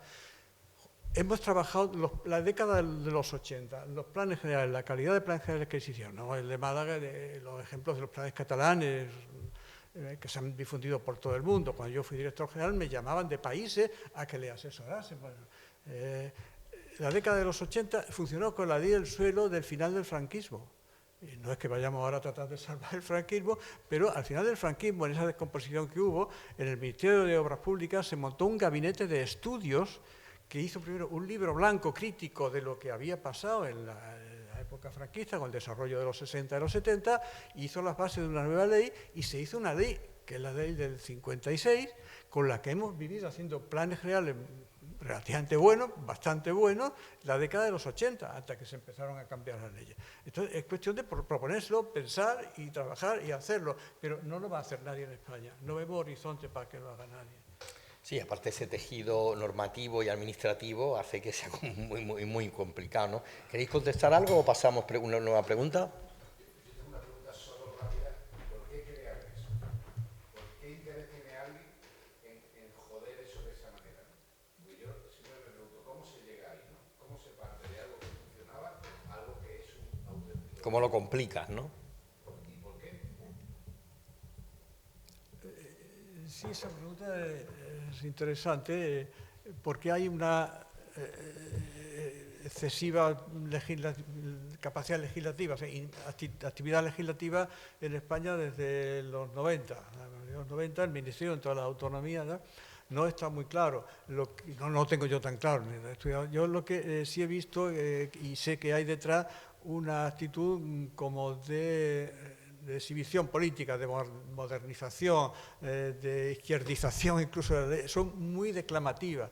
La equidistribución, los aprovechar en todo el mundo igual, principios de justicia universal, aquí nadie va a ganar más que otro, tal. Sabemos luego cómo se hace la cocinilla por debajo, ¿no? Pero son leyes muy declarativas, si nos fijamos bien, y yo sí he hecho comparación con la legislación francesa a la que supuestamente copia España, porque introduce el urbanismo concertado, básicamente se basa sobre procedimientos. Vamos a ver, aquí en todos la cuestión ABA, y todos sabemos que la cuestión se fragua entre el empuje de los promotores, y mientras más potentes más empuja, y los políticos, los dirigentes municipales, normalmente autonómicos, ¿no? Y eso va a existir siempre mientras esto sea así, ¿no? En España, ¿qué se hacen? Declaraciones universales de justicia y principios. Todo el mundo igual, aprovechamiento medio, equidistribución de beneficios y cargas. En Francia, ¿qué hacen? Procedimientos. Vamos a ver cómo se hace esto a la luz pública. Entonces, se puede negociar entre el promotor y el ayuntamiento, por ejemplo, a la luz pública, con el secretario tomando acta, la taquígrafa, el fotógrafo y lo que sea. Y se explicita el proceso de concierto y por qué y cuánto gana uno y el otro y que se cede y tal. Aquí eso es lo que se llamaba, y sigue siendo así, un convenio urbanístico, del cual el público se entera del final, del acta final que se firma y tal. Del proceso no. Y en Francia eso se resuelve con procesos transparentes. Sí, público del primer momento. Y aquí se produce con declaración de principio. Mientras no torzamos esto, mientras no cambiamos esa orientación, no saldremos de ahí. Tenías una pregunta. Buenas noches. Vamos a ver, yo como ciudadano de a pie, ¿no?, que es, digamos, el último eslabón y el que menos participación puede tener en las decisiones que se toman, ¿no?, me gustaría puntualizar algunas cosas, ¿no? Es cierto que el ciudadano tiene el derecho al voto y que está votando durante mucho tiempo a los mismos gestores, ¿no?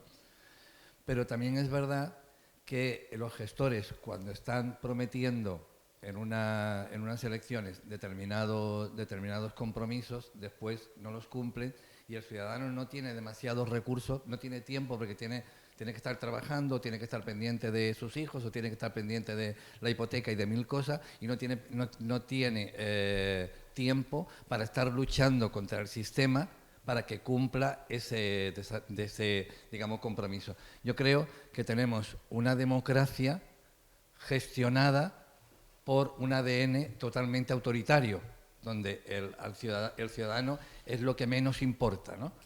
Y además nosotros estamos tomando determinados, incluso las personas que, por ejemplo, como vosotros, que sois críticos contra eso, sin darnos cuenta, cogemos el mismo discurso. Por ejemplo, ha habido un momento en el que tú, Guillermo, has dicho ¿hacia dónde tenemos que crecer? Málaga, ¿no? Pues igual Málaga es que no tiene que crecer, porque Málaga es una cosa limitada, como el ser humano es una cosa limitada. No podemos estar creciendo continuamente, porque eso nos lleva a una esquizofrenia total, ¿no? Sí, por eso planteé al principio hasta dónde estaban los límites del crecimiento. Sí, claro, pero es que no podemos, no sé, entiendo que tiene que haber un momento en el que alguien diga, mira, hasta aquí y lo que tenemos, pues lo reconvertimos, lo cuidamos, hacemos mantenimiento, cosa que no se hace en esta ciudad, porque esta ciudad todo funciona mucho con infografías que después las pones y hay cantidad de, por ejemplo, hay cantidad de madera que han puesto en esta ciudad y que después no la cuidan. Y al cabo de X tiempo la gente ni siquiera se puede sentar en los bancos porque la madera está astillada, ¿no? Y tú has dicho también otra cosa que me parece, digamos, también como copiando el discurso de los que están, que los políticos se meten a urbanistas. Y no es cierto, los políticos se meten a constructores especulando con el capital privado. Los políticos están al servicio, en esta ciudad y en muchas, están al servicio del capital privado.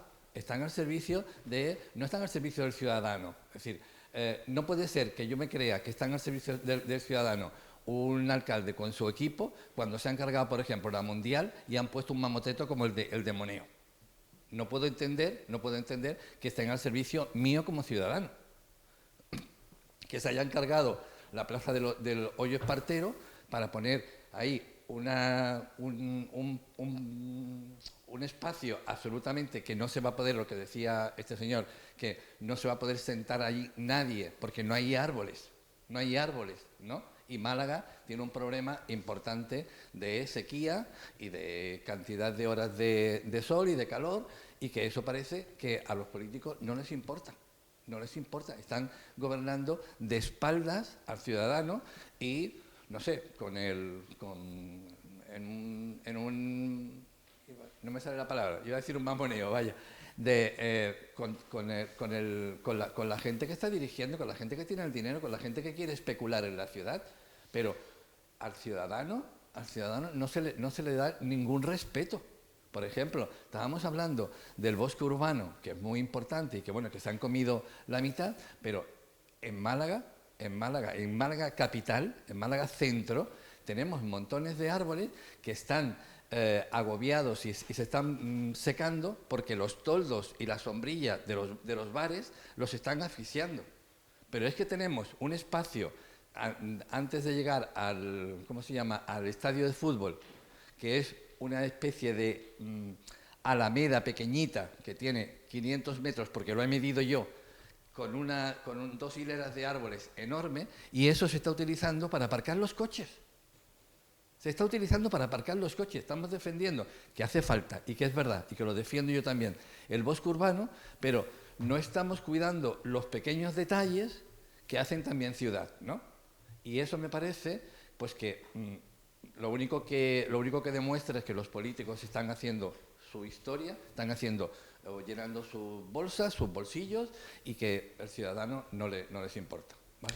Sí, es un poco lo que también había apuntado antes Nico, ¿no? De que da la sensación de que están ahí un poco para facilitarle, ¿no?, el negocio o algo así, creo que habías dicho tú, ¿no? Y tiene que ver un poco con lo que decía José María, nos olvidamos un poco de la política, de lo cotidiano y de la proximidad. No sé si queréis apuntar algo o pasamos Sí, yo diría, que Málaga no puede ni debe crecer, es evidente. Digo, que Málaga no puede ni debe crecer, es evidente, y lo escribimos así en la memoria del último Plan General del 2011. Está escrito en la memoria, si no se ha caído en la aprobación definitiva. Lo que yo no estoy tan seguro es que se vaya a respetar esa situación. Ya forzamos mucho la cuestión ocupando la vega del Campanillas, porque el parque tecnológico y el propio crecimiento de Campanillas había centrifugado ya mucha cosa alrededor, está todo toqueteado, el cultivo en abandono, y había esa necesidad o sensación de necesidad de dar refuerzo urbano al área de Campanillas Parque Tecnológico, y ya me pareció excesivo, lo hicimos con cierta delicadeza.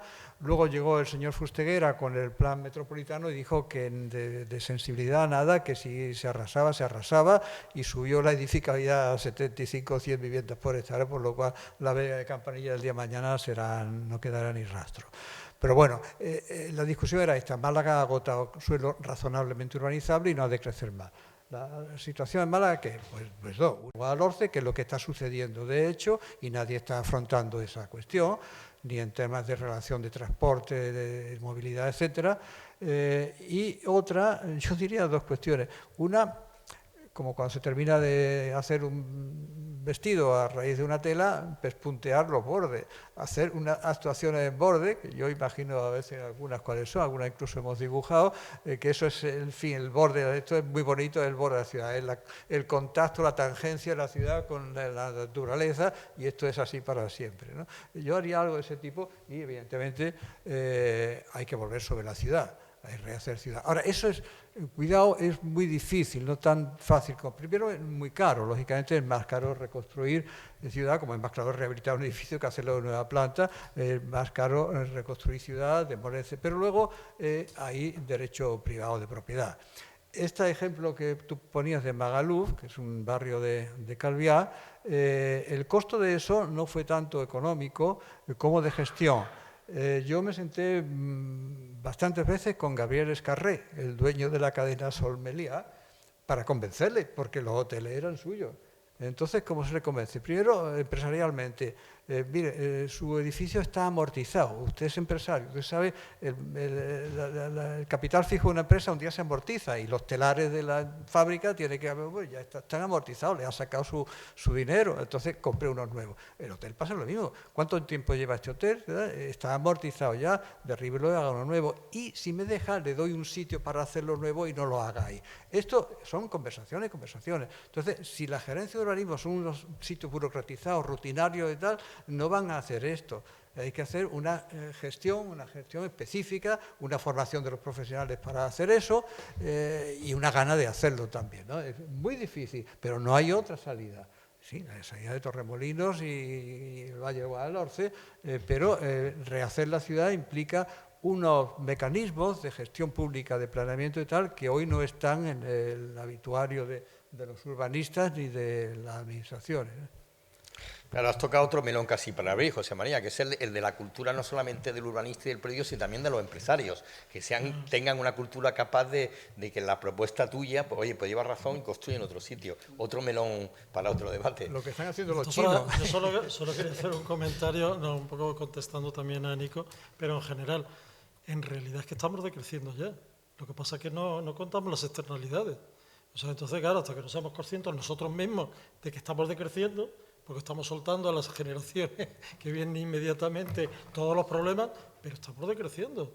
O sea, estamos en una distopía ahora mismo. Si no hacemos nada, estamos en una distopía. Entonces, del padrón de Málaga, y desde el 2006 todos los distritos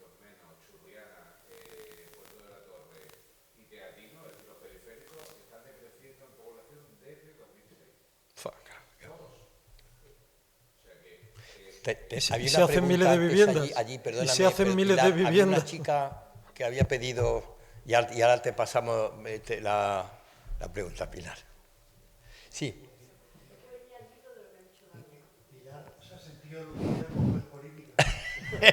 Bueno, ahora te la rebota y tú intervienes. Sí. A ver, bueno, yo vine la semana pasada, yo vengo del palo, yo soy la que viene del palo, Pepe, que luego me escribe por Twitter.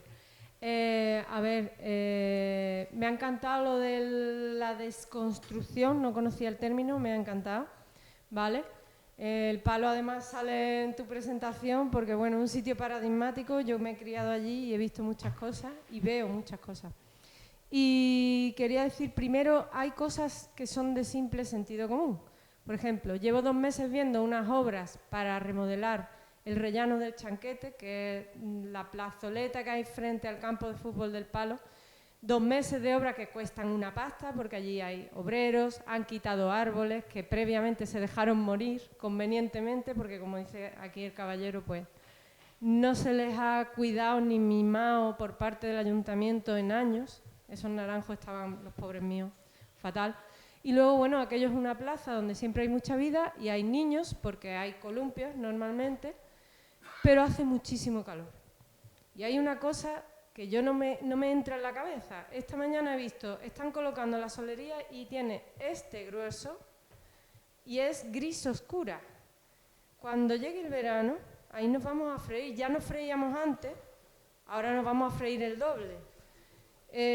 Y no veo nada más que gravilla, hormigón, ¿vale? No veo nada verde, no veo contenedores con tierra, no veo una visión de decir, bueno, uno de los sitios más insolados de Málaga, porque es una plaza que como no está retranqueada, porque tiene el campo de fútbol enfrente, nadie se le ha ocurrido que con la orientación que tiene allí, los niños en verano no se van a poder meter en los columpios con la calor que hace, ni los padres sentarse a tomarse una cerveza detrás, ni los abuelos al lado a cuidar del nieto cuando vienen de la guardia.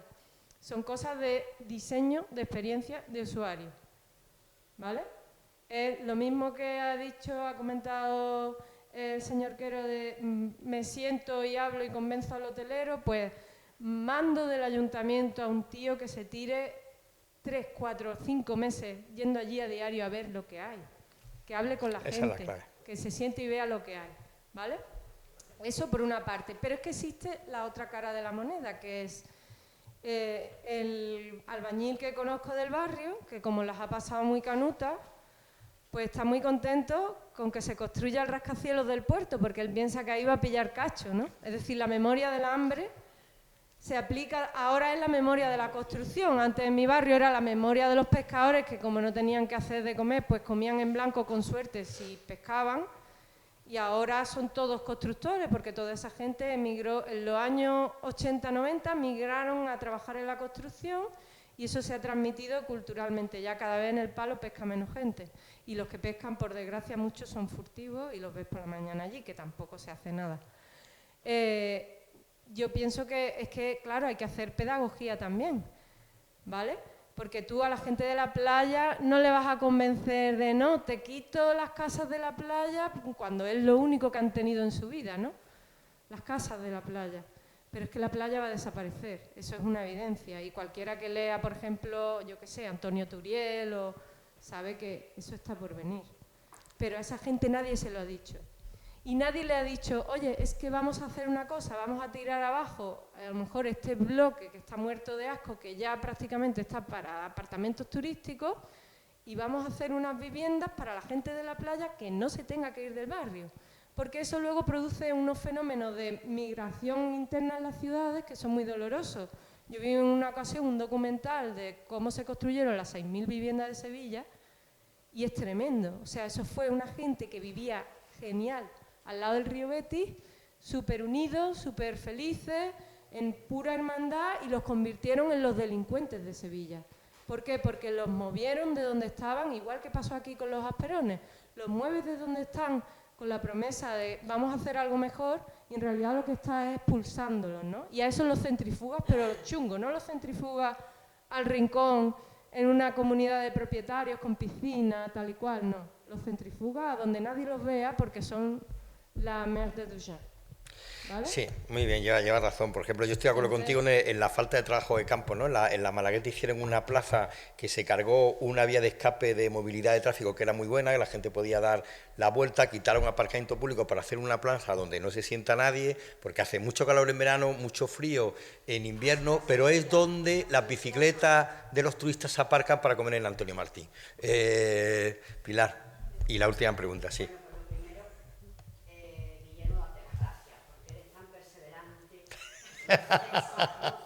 Inasequible al desaliento. Bueno, gracias a Pedro, que es el que me facilita que yo sea. Desde luego. Y luego, pues es verdad lo que has dicho, de que me he visto aludida. Siempre que estoy en un sitio así a gusto, pues me gusta pedir a la gente que no diga el doctor. Acércate, por favor. Sí. Los políticos en general. Me da la... Bien, sí. A ver, exacto, ahora, que se grabe, bien. Que no cuesta trabajo decir los dirigentes actuales, pero no los políticos en general. Lleva razón. Porque estamos ahí de todos los colores, de todos los estilos hemos sido y bueno, pero voy a ser muy concreta porque ya tenemos que terminar. Mi pregunta concreta, Damián, bueno, que estoy encantada de verte y de oírte después de tantos años y después de lo que trabajaste en el 80 por esta ciudad. Una pregunta muy concreta. ¿Por qué se ha producido el milagro de que no hayan dado el salto a la autovía? ¡Ay! Que era donde querían construir. ¿Sabes? ¿Tú sabes la cantidad de gente que hemos tenido aquí soñando con dar el salto? Y yo te recuerdo a ti explicándonos. No, de ahí para arriba es intocable. O sea, los montes, no, vamos para la carretera de Cádiz, vamos para Teatino, vamos tal. Bueno, ¿por qué se ha producido? Porque se ha producido. También he conocido proyectos que saltaban ya la autovía, pero no han cuajado, y no lo sé. ¿Alguien me sabe decir el milagro? No asustaros, que no vamos a construir... Hombre, yo como periodista te diré que desde la época de Villalobos ya estaba eso planificado e incluso yo llegué a tener en mi mano nombre y apellido de gente que había comprado terrenos para jugar con los terrenos y recuerdo que lo llevé a mi jefe y mi jefe me dijo, conforme te lo han dado, devuélvelo porque eso no... No son rentables, no son rentables todavía. Sí, contesto. Primero, te pido excusas por usar la palabra los políticos incorrectamente. Es decir, es algo como de pereza mental. Uno se imagina tal, en vez de decir, tampoco hay que decir el nombre y apellido que se tiene en la cabeza, pero bueno, uno hace esa manifestación de pereza en la denominación. Así que llevas toda la razón. Vamos, esto da bastantes vueltas. En principio, desde el plan del 80 dijimos que no, dijimos incluso que no a la ronda este, porque veíamos lo que iba a pasar si había una autopista ahí. Bueno, luego esto se matizó, éramos muy radicales en aquella época, etcétera. Luego, en el plan del 90 y tantos se planteó, porque había habido compras de personajes significados de la sociedad y economía local y estaban empujando a esto, y yo cuando llegué al plan del 90 y tantos vi que había eso planteado, ¿no? Entonces eso lo reconducimos de la siguiente manera. No se va a saltar en ciudad continua, la ciudad no va a saltar ahí, pero sí puede haber enclave de equipamientos muy singulares, pueden ser sanitarios, docentes, puntos, y me acuerdo que en los trabajos previos del plan hasta el avance estuvimos haciendo, pues yo en parte lo hice también en mi estudio, ensayos de dónde, patear los montes, ver dónde, un área degradada pero que está tal, sitios donde sería correcto hacer puntualmente unas actuaciones de equipamiento público o privado, pero de equipamiento. Ahí entonces, y eso por parte del ayuntamiento y el alcalde actual, entonces concejal de urbanismo, estaba de acuerdo en esta actuación y la tuvimos proyectada así, me parece, hasta el avance. Y luego la Junta de Andalucía dijo que ni hablar de esto y que el límite era tal. Nos irritó porque habíamos tratado esto y preparado muy meticulosamente, mientras en el Rincón de la Victoria, como veis, llegó hasta donde Cristo dio las 3 voces. Pero bueno, pues eso nos dolió profesionalmente, pero la Junta dijo que no y que ni hablar, y eso quedó así, ¿no? Después de eso ya no sé, ahora recientemente ya no sé ahí qué ha pasado. Sigo otras cosas por los periódicos de Málaga, pero ahí no sé qué es lo que ha pasado. Lo que sí sé es que también contra la opinión y contra los trabajos previos y hasta el nivel de aprobación inicial de los planes, la densidad que ha habido en los crecimientos hasta la ronda es brutal, es excesiva. Y yo me puse a esto y pasaron cosas, porque también aquí después de aprobar los planes definitivamente luego se modifican y se hacen cosas, ¿no? Pero a mí me parece excesiva y casi más perjudicial para el paisaje de la ciudad de los montes el exceso de densidad, la superurbanización que hay hasta la ronda, los últimos crecimientos, de aquí para arriba, que hubiese habido saltos puntuales de equipamientos singulares, de edificios controlados, de tamaño y de uso y tal, al otro lado de la autopista. Esa es mi opinión sobre esto. Bueno, yo nada, para terminar, darle las gracias a nuestro invitado, José Damián, José María. Damián, darle las gracias de nuevo a Pedro Alomau, porque es verdad que para ser inasequible al desaliento y disfrutar con esa rebeldía periodística sobre estos debates necesitas que alguien confíe en ti y te apoye, y entonces tengo que darle las gracias a Pedro, que siempre ha creído en la viabilidad del proyecto y de pensar esta forma de ciudad, porque creo que es lo que resume este ciclo de Alomau: pensar la ciudad, vivirla de otra manera para, como ha dicho Nico, progresar de una mejor manera. Muchísimas gracias por habernos acompañado hoy y también, como queda grabado, para todos los que habéis venido a lo largo del ciclo. Y de nuevo, muchísimas gracias.